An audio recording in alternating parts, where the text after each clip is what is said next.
Erick Thohir bekukan sementara naturalisasi untuk timnas Indonesia. Dua pemain keturunan grade A ini malah berpotensi dicaplok negara lain.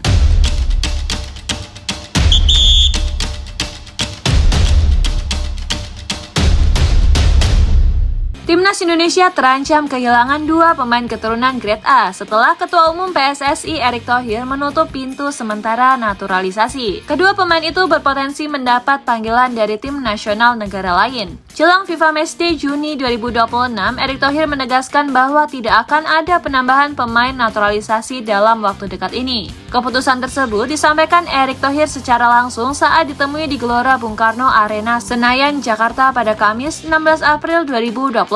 PSSI memilih untuk lebih dulu membangun fondasi tim yang kuat bersama pelatih barunya sebelum membicarakan naturalisasi kembali. Erick menjelaskan bahwa saat ini seluruh fokus PSSI diarahkan untuk mendukung proses adaptasi John Hartman bersama skuad Garuda. Pelatih asal Inggris itu masih berada di tahap pengenalan mendalam terhadap karakter dan kemampuan setiap pemain yang ada di dalam itu. Belum ada, kita pada saat ini sama Coach John Hartman tetap memprioritaskan pemain-pemain yang ada saat ini, ujar Erick Thohir. Membangun solidaritas tim dinilai jauh lebih mendesak ketimbang menambah wajah baru yang belum tentu langsung menyatu dengan skema permainan. PSSI ingin Hartman punya ruang dan waktu yang cukup untuk merancang strategi secara komprehensif tanpa terburu-buru mengintegrasikan pemain baru. Karena tadi perlu waktu dari Coach John sendiri untuk terus mengisi kekompakan tim ini, kata Erick. Erick pun memastikan bahwa hingga kini federasi sama sekali belum menghubungi satupun pemain keturunan terkait rencana naturalisasi. Pintu itu benar-benar ditutup rapat untuk sementara demi menjaga konsentrasi penuh seluruh elemen skuad merah putih. Dan sampai hari ini kita belum ada bicara naturalisasi tambahan, sambung Erick Thohir. Di tengah keputusan PSSI yang membekukan naturalisasi, ancaman kehilangan pemain potensial justru datang dari Eropa. Pascal Schreck, bek tangguh milik Leeds United yang memiliki darah Indonesia, kini semakin kencang didesak agar dipanggil masuk skuad resmi timnas Belanda oleh pelatih Ronald Koeman. Nama Schreck belakangan mencuat kembali di media-media Belanda seiring performanya konsistennya bersama Leeds United di pentas Championship Inggris. Tekanan dari publik dan pengamat sepak bola Belanda kepada Koeman untuk segera memanfaatkan Schreck semakin menguat dari waktu ke waktu. Jika Koeman mengabulkan desakan tersebut dan resmi memanggil Schreck ke Orange, peluang Indonesia untuk menaturalisasi bek berpostur kokoh itu akan tertutup selamanya. Ini menjadi dilema tersendiri bagi PSSI memilih menunggu tanpa ada langkah konkret untuk mengamankan pemain-pemain potensial tersebut. Tidak kalah mengkhawatirkan adalah situasi Jadon Oosterwolde, bek kiri berdarah Indonesia yang kini memperkuat Fenerbahce di Liga Turki. Jadon Oosterwolde mengunggah sebuah foto di Instagram yang mengenakan kaos latihan timnas Turki. Dikutip dari media Turki, Türkiye Gazetesi,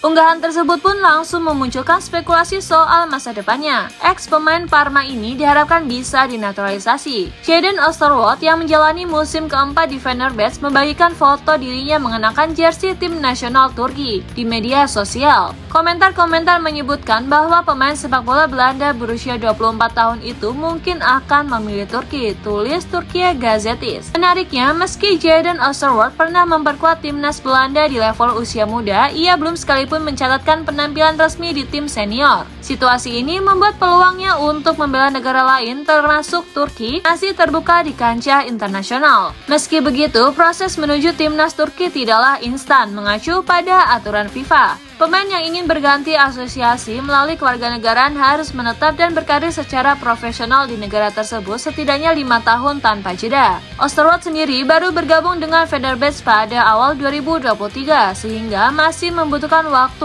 untuk memenuhi ketentuan tersebut. Ia harus menjaga konsisten karirnya di Turki dalam beberapa tahun ke depan sebelum bisa mengambil keputusan di level timnas senior. Karena belum pernah membela timnas senior negara manapun, peluang Indonesia sejatinya masih terbuka.